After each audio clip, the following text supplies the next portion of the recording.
জি।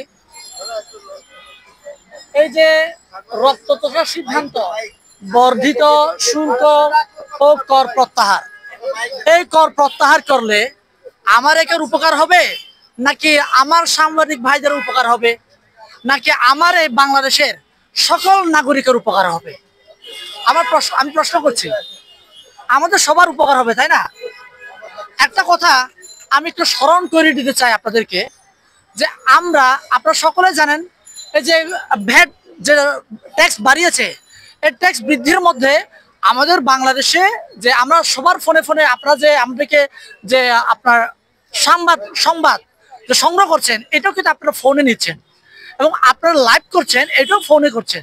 এই ফোনটা কোনো না কোনো সিম দিয়ে চলে, তাই না?